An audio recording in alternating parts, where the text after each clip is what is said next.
Saludos, estimados colegas.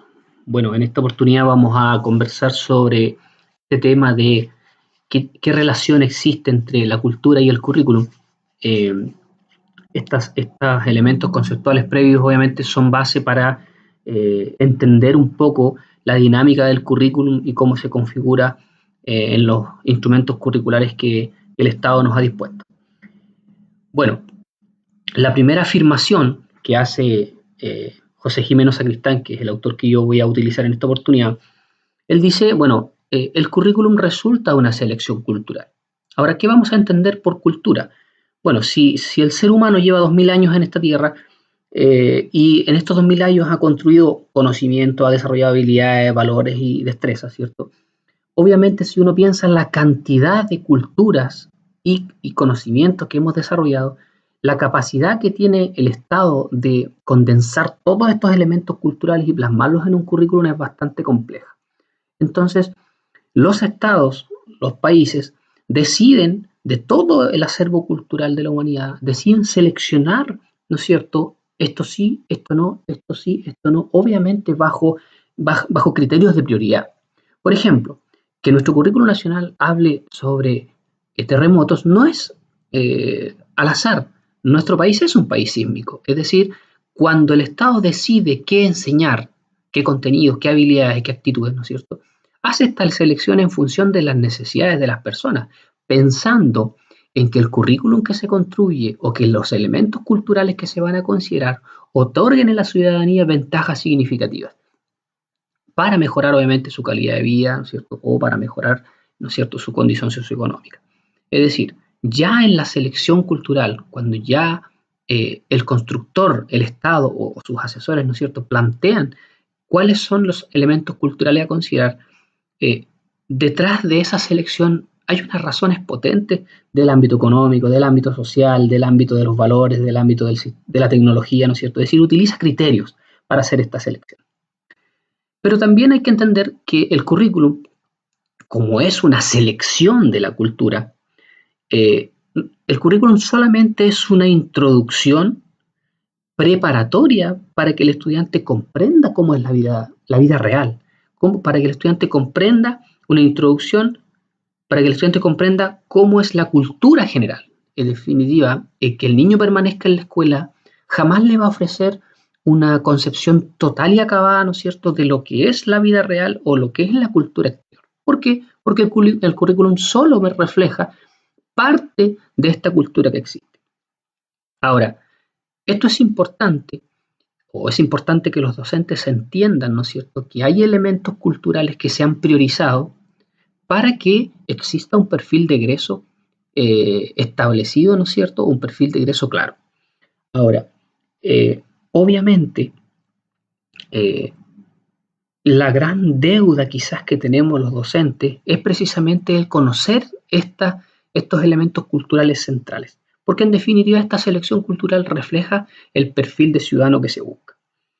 Cuando indagamos en el currículum nacional chileno, nos damos cuenta de que efectivamente el Estado reconoce este nexo entre cultura y currículum y establece que el tener un currículum o que el currículum nacional chileno ofrece una base cultural común, es decir, busca establecer una cultura homogénea o una cultura compartida, ¿no es cierto?, en todos los estudiantes de nuestro país, con la salvedad de que ofrece, a través de los proyectos educativos, la posibilidad de que los establecimientos educacionales puedan incorporar a este bagaje cultural otros elementos que consideran prioritarios en función de donde se encuentren establecidos, ¿cierto?, en función de los contextos en que se desenvuelven. Pero el currículum nacional chileno ya hace este nexo o reconoce este nexo cultural, ¿no es cierto?, el nexo entre currículum y cultura. Entonces, ¿quién dice o quién selecciona los elementos de la cultura para implementarlos en el currículum? Con el solo hecho de seleccionar, claramente está implantando su ideología en este currículum. Como los docentes somos los mandatados para implementar este currículum, en definitiva, y es dramático decirlo, los docentes también estamos mandatados a implementar una ideología.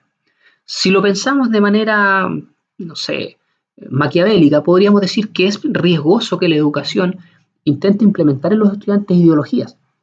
Puede ser mal usado o bien usado, pero la verdad que si uno piensa en estos países que han sido exitosos en sus sistemas educativos, uno podría decir, bueno, en realidad lo que el Estado planteó como prioridad, los docentes son capaces de transmitirlo a los estudiantes. Por eso es que el perfil de los estudiantes que egresan o es coherente en función de la ideología que están tratando de implementar. Por lo tanto, no quiero pensar tan maquiavélicamente, ¿no es cierto? Y sí quiero ser esperanzador en plantear que en la medida que nosotros conozcamos la ideología del currículum nacional, podemos, en definitiva, aportar a esta construcción de ciudadano y sociedad. Ahora, es peligroso, efectivamente, y detrás del currículum, evidentemente que existe un elemento o cierto control social, es decir, quien construye el currículum tiene el poder en sus manos para coartar, limitar o encasillar, ¿no es cierto?, a los ciudadanos, porque en definitiva plantea este marco regulatorio, ¿no es cierto?, esta selección, donde no le permite quizás al estudiante acceder a otros elementos de la cultura, ¿ya? Por lo tanto, detrás del currículum también existe antecedentes o cómo se selecciona este currículum da luces de cómo también se distribuye o se transmite el poder. Entonces, el poder del currículum, el poder entender sus énfasis, ¿no es cierto? Obviamente nos permite planificar y enmarcar nuestro proceso educativo. Les dejo como referencia, ¿no es cierto?, un link al final de la presentación de Basil Bernstein que habla sobre este tema de el control social, ¿no es cierto?, y el poder en el currículum.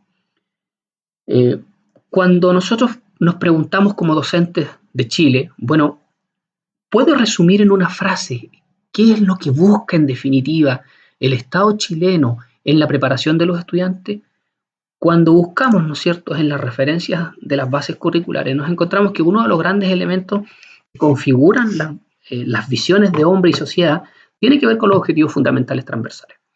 Entonces ya es un elemento base para decir, bueno, esto es lo que está buscando el Estado.